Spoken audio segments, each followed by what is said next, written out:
The diary hit the hardwood floor before I could catch it. I was carrying a box marked kitchen, fragile through the front room of the little blue bungalow next door when the bottom sagged. A stack of cookbooks slid sideways, a ceramic bowl rolled under the radiator, and a narrow green journal dropped open at my boots. I bent to pick it up. My name was written across the top of the page. Daniel Mercer. For a second, I assumed it was a grocery list, a contractor's note, maybe something about the fence line between our properties. Then I saw the date.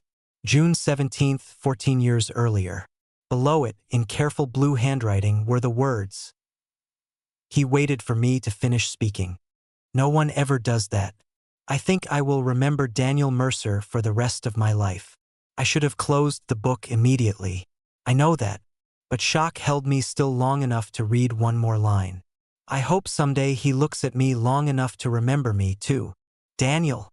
I looked up. My new neighbor stood in the doorway with a lamp tucked against one hip. Claire Bennett had moved in less than 3 hours earlier. I had known her for less than 3 hours. Yet my name had been inside her diary for 14 years. Before I tell you what happened next, take a second to like and subscribe, and tell me in the comments. Would you admit you had read the page, or quietly put the diary back? I closed it so fast the cover snapped against my palm. Claire's eyes moved from my face to the journal. The color drained from hers. I held it out. This fell out of the box. She did not take it right away. Outside, the moving truck idled at the curb while yellow leaves skittered across the porch. Claire finally took the diary from me. How much did you read? The page with my name. 2 or 3 lines. She shut her eyes. I apologized again and offered to leave, but she looked toward the half-empty truck. Please don't. You're the only person who figured out how the bookcase fits through the hallway. That almost made us both smile. I had offered to help because neighbors on Willow Street helped one another. I was a Finnish carpenter, and I had lived in the brick cottage next door for 9 years. When I saw Claire arrive with an overloaded hatchback and a late-moving crew, carrying boxes had seemed simpler than watching her struggle. She had known my name before I introduced myself properly. At the time, I assumed the realtor had mentioned me. Now I knew better. We finished the move without mentioning the diary. Claire directed the crew with a clipboard and blue tape. She was 33, with chestnut hair tied loosely behind her head, gray-green eyes, and the focused calm of someone who preferred decisions to complaints. She lifted what she could, thanked every mover by name, and never once acted as though my help gave me authority over her. By 6, the truck was gone and the bungalow was buried in boxes. Pizza? I asked. Claire glanced at the diary, now resting on the mantel. Is that neighborly charity or an attempt to make sure I don't mention what happened? Mostly hunger. Good. I can accept hunger. While we waited, I repaired a split dining table leg. We ate on the front steps, where the October air had turned cold enough to show our breath. My aunt used to say this neighborhood changed slowly enough that you could measure time by porch paint, Claire said. Your aunt, Ruth Bennett. This was her house. Everyone on Willow Street had known Miss Ruth. She taught high school English for decades, handed out books on Halloween, and kept her porch light burning because no one should have to knock in the dark. She had died the previous winter. I fixed her back steps, I said, and a railing, and about 40 things she refused to pay me properly for. Claire smiled. That sounds like her. Then she told me she had spent 11 weeks there at 19 while her mother underwent cancer treatment in Cleveland. A blurred memory returned. A quiet young woman reading on Ruth's porch, long hair falling over her face. I had been 23, working 6 days a week and helping my father recover from a stroke. I'm sorry I didn't recognize you, I said. You had more hair then. That was unnecessarily accurate. Her laugh eased some of the tension. The diary was from that summer? I asked. Yes. And I'm in it because I fixed a railing? No. The answer came too quickly. I waited, but she drew a clear line. You really only read those few lines? Yes. Then let's leave the rest where it belongs. All right. She studied me, perhaps expecting another question. When none came, her shoulders loosened. Over the remaining pizza, She told me she was a speech-language pathologist and had moved from Cleveland for 6 weeks to settle Ruth's estate. Selling the bungalow was the practical plan. And the impractical one? I asked. Claire looked back at the blue house. I don't know yet. The next morning, a split outdoor line flooded Claire's side yard. I found her in wet jeans fighting the shutoff valve and turned it the right way before the water reached the foundation. I can repair it, I said.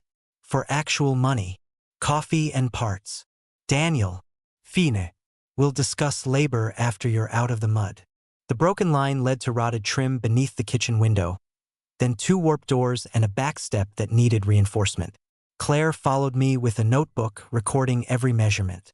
You document everything, I said. I like knowing what I'm agreeing to. I've been told that can be exhausting.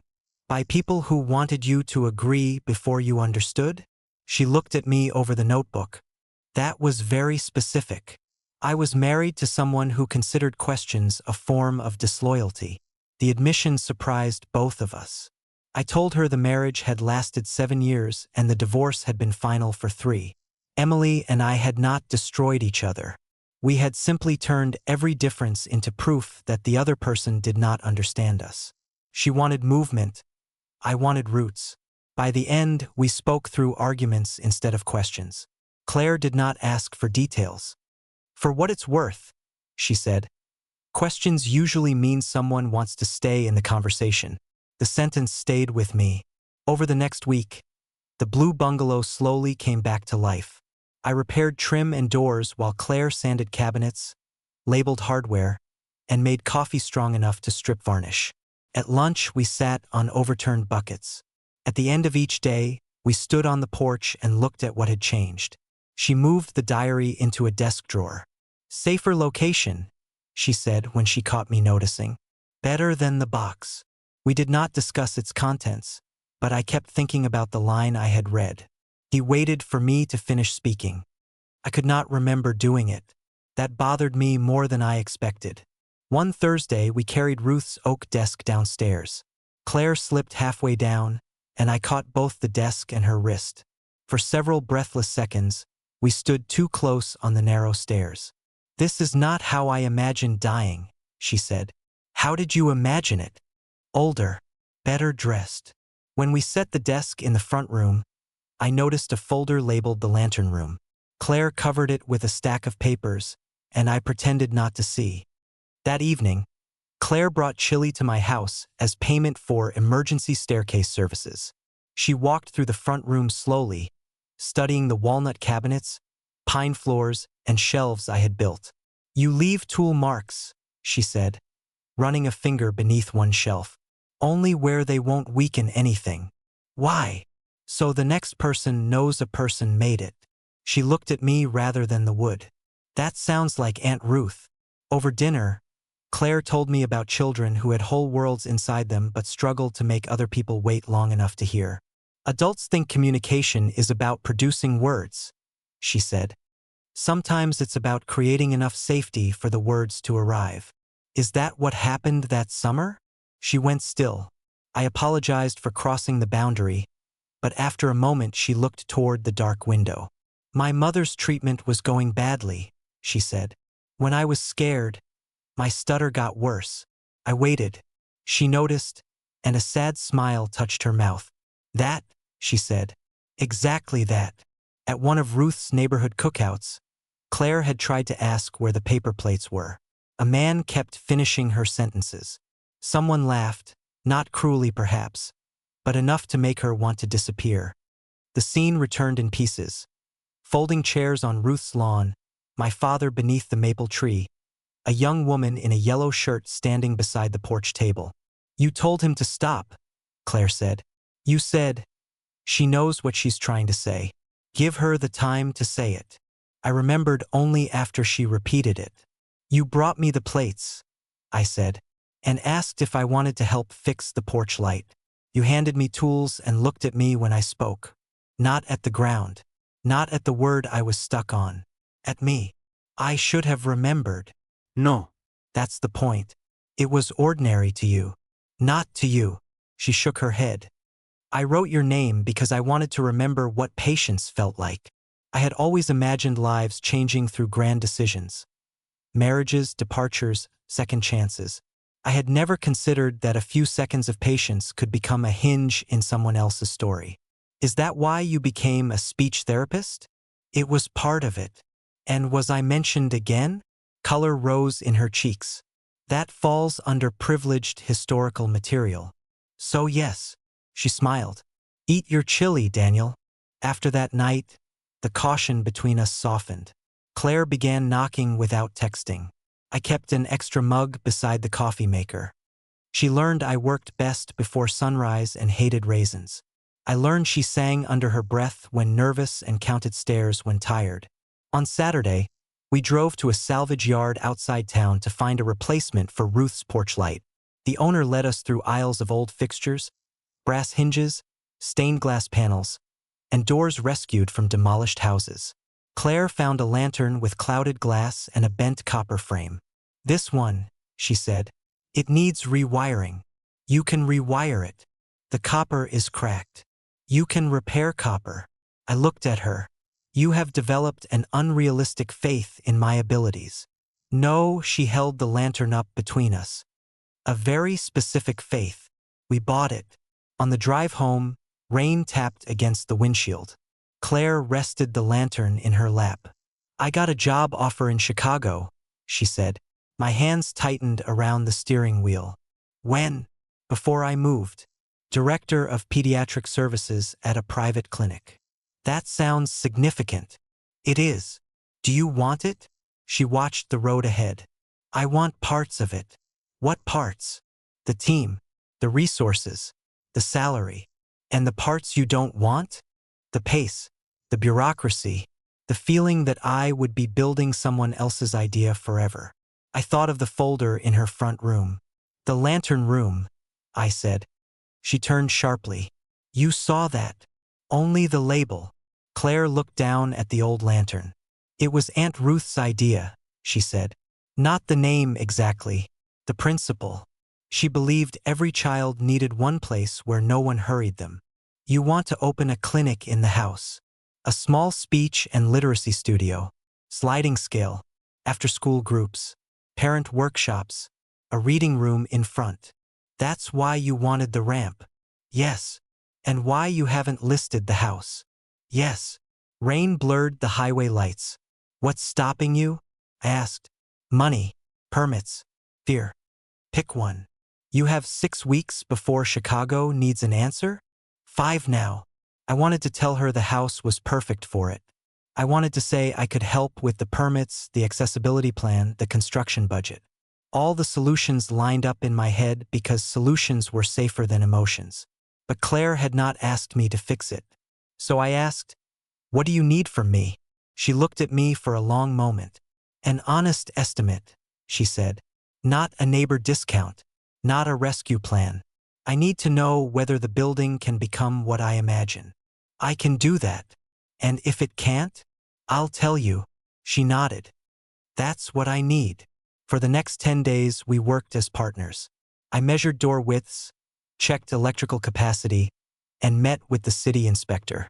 Claire built a business plan called Local Schools and spoke with 2 pediatricians about referrals. She did not need me to create the dream. She needed accurate information so she could decide whether to risk herself on it. That distinction mattered. It also made me admire her more. The front room became a model space. We built low shelves beneath the windows, installed acoustic panels disguised as fabric art, and painted one wall a muted blue.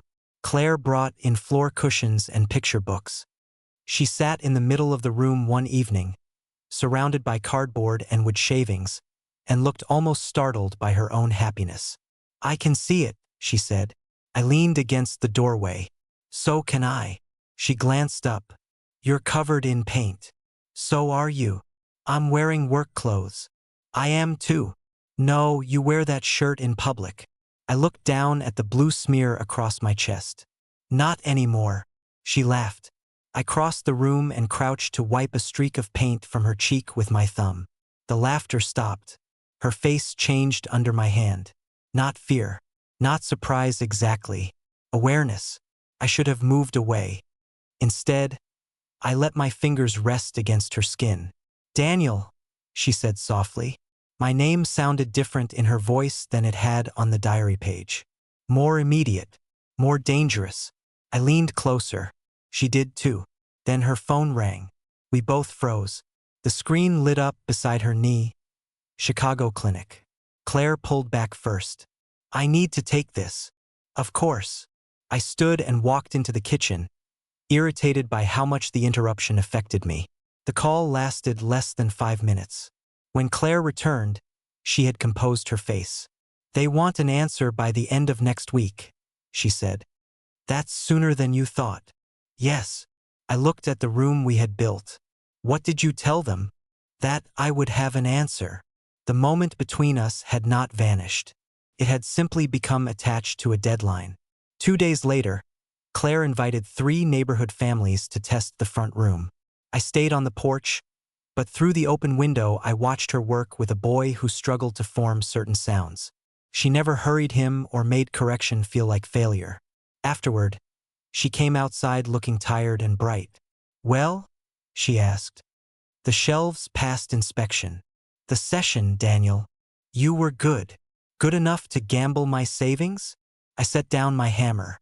The room works and you work. The numbers are close, not guaranteed. But I think it can succeed because you have done the work to make it possible.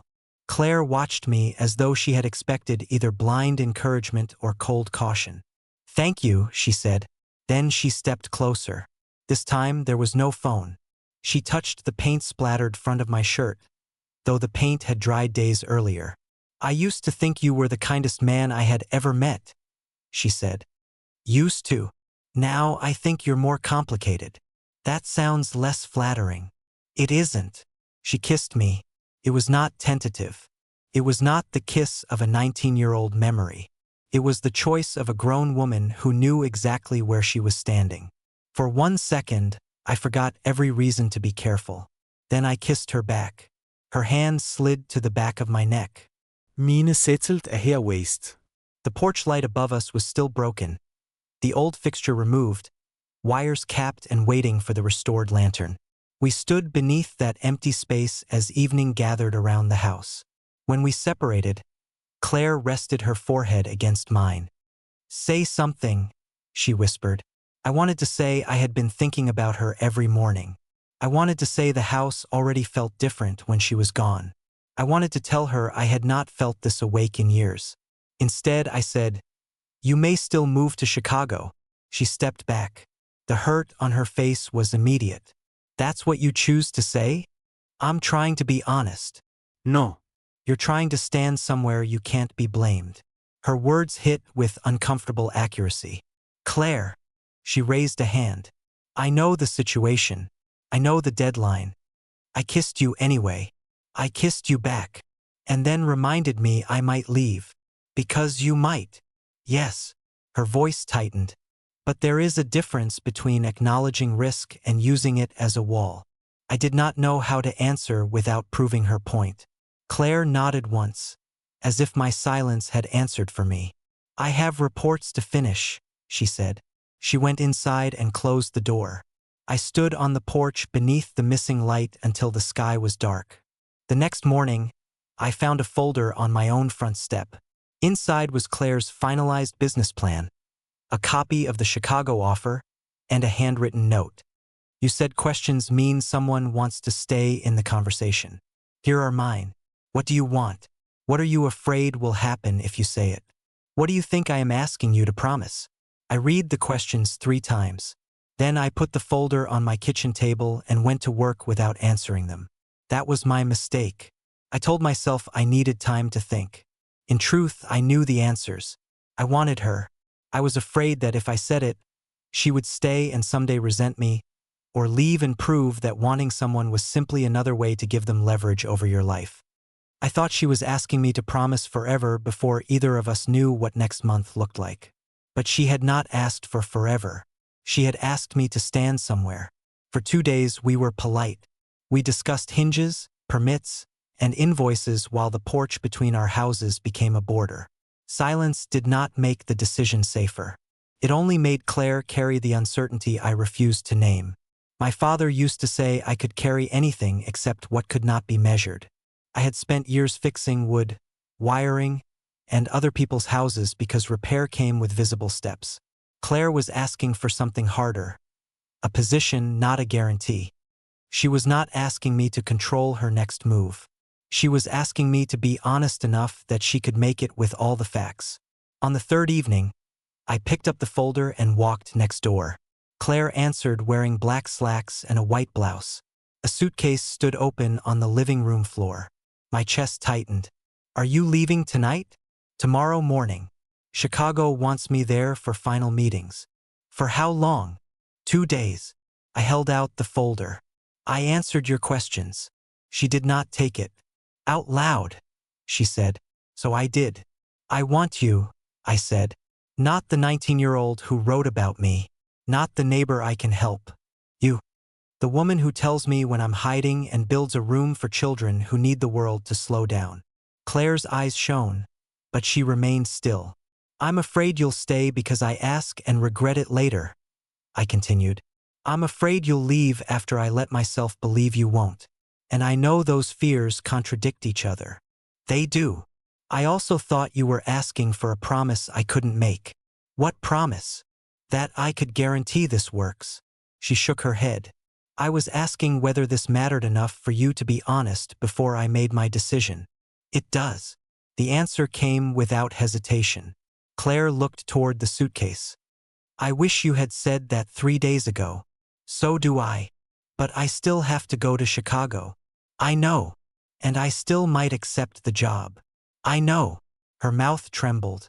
"You keep saying that as if it protects you." I stepped closer. No. "I'm saying it because I don't want my feelings to become a debt you have to pay. Go. Ask every question. Look at the clinic. Decide what you want. And us. I want an us." The words were simple. They cost me more than any speech could have. "I'm not asking you to stay for me," I said. "I'm asking you not to pretend I'm not part of the choice." Claire's breath caught. Then she reached for my hand. "That," she said, "is what I needed." We did not kiss. Not then. The moment was too honest to decorate. I helped her close the suitcase. She told me her flight left at 9. I promised to drive her to the airport, but she said she needed the trip alone. At the door, she touched my chest. "Finish the lantern," she said. "I will." She left the next morning. By noon, the city grant committee emailed Claire's decision. Denied. The letter copied me because I was listed as contractor. The application had scored well, but the fund was oversubscribed. Without the grant, the accessibility work would consume nearly all of Claire's savings. I called her. She answered from a taxi in Chicago. "I saw it," she said. I'm sorry. "So am I. I can reduce the construction cost." No. "Claire, no haber discount." We agreed. "This isn't charity. I can phase the work." "Daniel, please." I heard traffic behind her, horns and tires on wet pavement. "I need to walk into this meeting without feeling as if I am choosing between a fantasy and a favor," she said. "The lantern room isn't a fantasy." "Then let me prove it without you carrying the whole weight." She was right. I hated that she was right because carrying weight was how I knew to love people. "Call me after the meeting," I said. "I will." She did not. At 7 that evening, I received a text. They increased the offer. I asked for until tomorrow morning. I typed 3 different replies and deleted them. Finally, I wrote, "I'm proud of you. Whatever you decide, make it yours." She responded with a heart. It felt both intimate and far away. I went into the garage and finished the lantern. The next morning, the local elementary school principal called. She had attended Claire's demonstration afternoon. She wanted to know whether the lantern room could run a 6-month after-school pilot under contract with the district. "How many children?" I asked. 12 to start. Possibly 20 by spring. "Would the district pay per session?" "Yes. We have intervention funds that must be used locally." I stood very still. The grant had been the cleanest solution, but it had never been the only one. For the next 4 hours, I made calls. not to rescue Claire, not to build a decision around myself. I called because the information belonged to her before her deadline. The principal emailed a letter of intent. A pediatric practice offered a referral partnership. The city inspector confirmed that the accessibility work could be completed in phases if the first-floor bathroom remained staff-only until phase 2. Ruth's old friend on the library board offered to donate books and sponsor the reading room. By early afternoon, I had a revised construction schedule and a budget that did not require Claire to empty her savings. I sent everything with one message. This works without charity. It also works without me, if that is what you choose. But I want to build it with you, and I want more than the building. She called 10 minutes later. I accepted Chicago, she said. The room seemed to tilt. I gripped the edge of my workbench. All right, Daniel. No. It's all right. You made your choice. I accepted a 3-month consulting contract. I said nothing. They would not let me keep the director offer open, she continued. So I proposed a transition project. 3 months, mostly remote, 2 weeks on site. It gives me income while I launch the studio. You're coming back? I never sold the house. A laugh broke out of me, half relief and half disbelief. Claire laughed too, but I heard tears in it. I was going to call you before your email, she said. Then I read the district letter. I didn't arrange it to keep you. I know. You do. You finally gave me something useful without making the choice for me. That may be the nicest thing you've ever said about my personal growth. It's a start. When are you home? My flight lands at 6. I'll pick you up. No. My heart sank again. Then she said, meet me at the house. At 5:30, I installed the lantern. The repaired copper looked imperfect. I had left one small bend in the frame because removing it would have weakened the metal. The new glass was clear, but one original pane remained clouded with age. When I flipped the switch, warm light spread across Claire's porch. Miss Ruth's porch. The place where a 19-year-old girl had once tried to make herself small. The place where, without knowing it, I had given her time enough to speak. At 6:40, a rideshare stopped at the curb. Claire stepped out with her suitcase. She saw the lantern before she saw me. For a moment, she stood on the sidewalk beneath the falling leaves, looking at the light. Then she walked up the path. You kept the old glass, she said. One pane. Why? So the next person knows someone repaired it instead of replacing it. Her eyes met mine. There he is, she said softly. Who? The man from the diary. I shook my head. I don't want to be him. A flicker of confusion crossed her face. I stepped closer. I don't want to be a memory you built your life around, I said. I want to be the man standing here now. The one who gets impatient, answers emotional questions 3 days late, and sometimes confuses help with control. That is a less romantic description. It's more accurate. Claire set down her suitcase. And what does the accurate man want? You. A real relationship. One where we ask the hard questions before we turn them into walls. I want to help build the lantern room because I believe in it, but I want you to know I would still be here if you opened it in another city with another contractor. She was crying now silently. I took her hands. I love you, I said. I don't know exactly when it happened. Maybe on the stairs with the desk. Maybe over terrible chili. Maybe when you told me patience could be a form of safety. But I know I love you. And I know loving you is not the same as deciding for you. Claire squeezed my hands. I did not move here because of you, she said. I know. I inherited the house. I needed a place to decide what came next. I know. But when I found out you still lived next door, I almost didn't come. That surprised me. Why? Because I was afraid I had turned one kind act into a story no real person could survive. The truth of that settled between us. What changed? I asked. I met you. That helped. Eventually. I smiled. She moved closer. The man in the diary was perfect because I barely knew him, she said. You are difficult, overly responsible, emotionally slow, and incapable of buying the correct amount of coffee. I bought coffee once. You bought enough for a fire station. I like to be prepared. I love you too. The words stopped every defense I had left. Claire lifted one hand to my face. I love the man who waited, she said. But I choose the man who finally answered. Then she kissed me beneath the porch light. This kiss was different from the first. The first had been possibility. This was decision. I wrapped my arms around her, and she held on without hesitation. Cars passed at the end of the street. A dog barked behind a fence. Somewhere a screen door slammed. The world remained ordinary, which made the moment feel more real. When we pulled apart, Claire rested her head against my chest. I have something to show you, Claire said after we went inside. She took the green diary from the desk and sat with me on the front room floor. Permission to read one page is not permission to read all of it, she warned. Understood. She opened to the page I had seen on moving day. Beneath the lines I had accidentally read, the entry continued. Maybe the point is that he reminded me I am not a burden just because some people are impatient. Maybe someday I will make a place where no one has to apologize for taking the time they need. The Lantern Room, I said. The first version. She turned a few pages.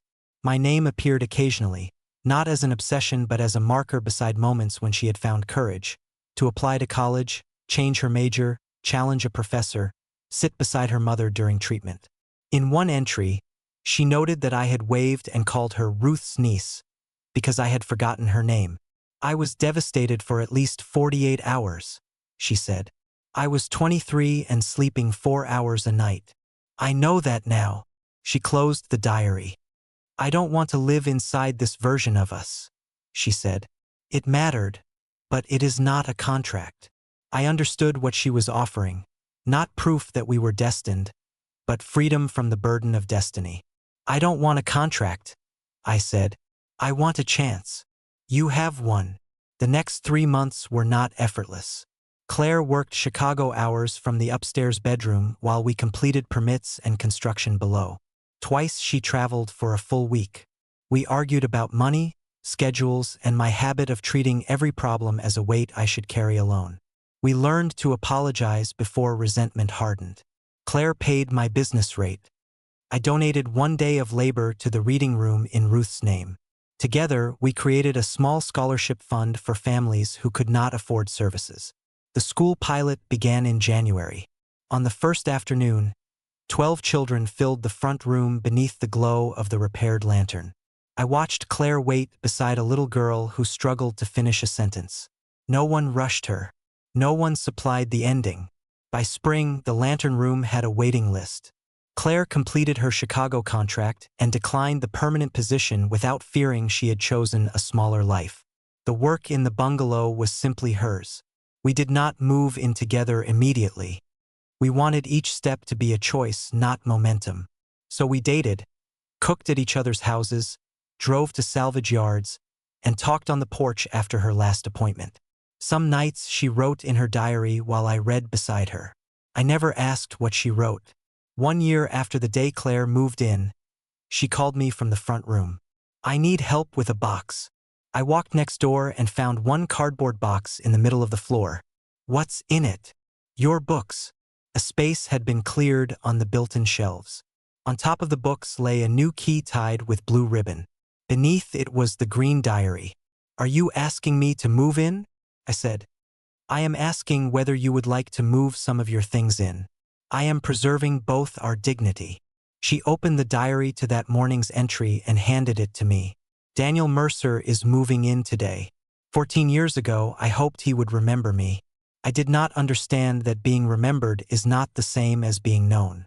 He knows I count stairs when I am tired, need silence before difficult words, and leave mugs in impossible places. I know he fixes what is broken because he fears love without usefulness will not be enough. I know he is learning that staying present is also a form of work. Today, we are not fulfilling an old story. We are beginning a new one on purpose. The words blurred. Too sentimental? Claire asked. Definitely. You can still say no. I closed the diary, placed it on the shelf, and picked up the key. Yes. To the books. to the books, to the key, to waking up beside you instead of putting on shoes to cross the yard.